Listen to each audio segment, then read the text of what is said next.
வங்கக்கடலில் நிலவும் ஆழ்ந்த காற்றழுத்த தாழ்வு பகுதி புயலாக மாற வாய்ப்பில்லை. 16ஆம் தேதி வரை தமிழகத்தில் மழை தொடர வாய்ப்புள்ளதாக பாலச்சந்திரன் பேட்டி.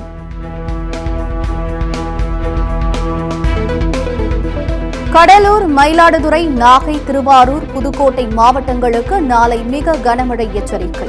சென்னை, செங்கல்பட்டு, விழுப்புரம் உள்ளிட்ட 11 மாவட்டங்களில் நாளை கனமழைக்கு வாய்ப்பு.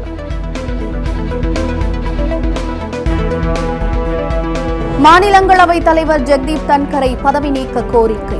நம்பிக்கையில்லா தீர்மானத்தை தாக்கல் செய்த எதிர்க்கட்சிகள்.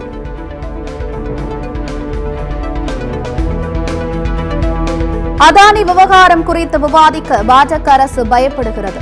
காங்கிரஸ் எம்பி பிரியங்கா காந்தி குற்றச்சாட்டு.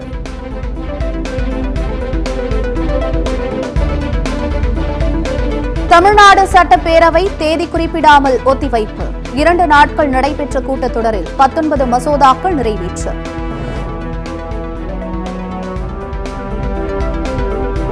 கல்வி உதவித்தொகைக்கான குடும்ப வருமான உச்சவரம்பை 8 லட்சம் ரூபாயாக உயர்த்த வேண்டும். பிரதமர் நரேந்திர மோடிக்கு கடிதம் வாயிலாக முதலமைச்சர் ஸ்டாலின் வலியுறுத்தல்.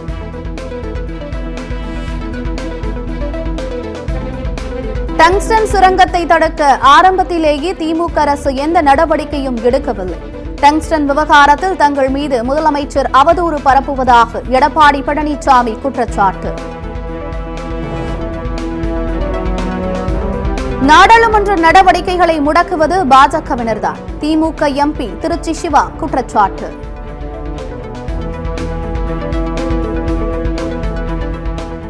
டெல்லியில் ஆட்டோ ஓட்டுநர்களுக்கு அதிரடி வாக்குறுதிகளை அறிவித்தார் அரவிந்த் கெஜ்ரிவால். மகளின் திருமணத்திற்கு 1 லட்சம் ரூபாய் வழங்கப்படும் என வாக்குறுதி.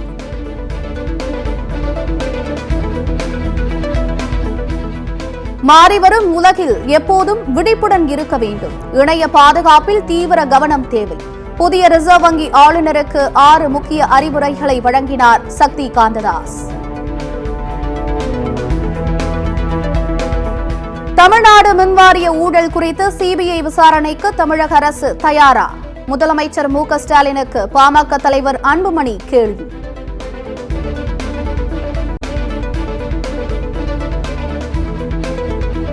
வேலூர் மாவட்ட ஆட்சியர் அலுவலகம் அருகிலேயே பாலாறு பாழாகும் அதிர்ச்சி.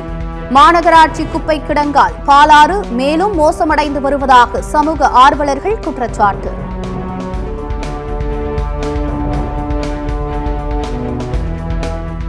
தஞ்சையில் மினி பேருந்து ஓட்டுநர் கொலை வழக்கில் ஐயம்பேட்டை காவல் ஆய்வாளர் ரவிமதி பணியிடை நீக்கம். தஞ்சாவூர் சரக டிஐஜி ஜியாவுல் ஹக் உத்தரவு.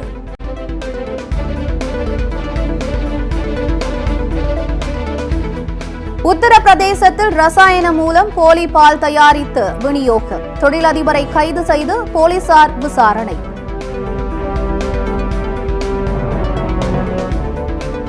கர்நாடகாவில் இடஒதுக்கீடு கோரி பஞ்சமசாலி சமூகத்தினர் போராட்டம். போலீசார் தடியடி நடத்தியதால் பதற்றம்.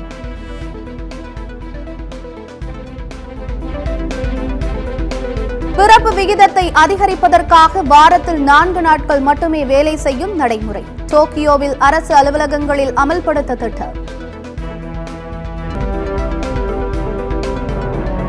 ஆப்கானிஸ்தானில் ஏற்பட்ட மிதமான நிலநடுக்கம். பூமிக்கு அடியில் 88 கிலோமீட்டர் ஆழத்தில் ஏற்பட்ட நிலநடுக்கம் ரிக்டர் அளவில் 4.9 பதிவு.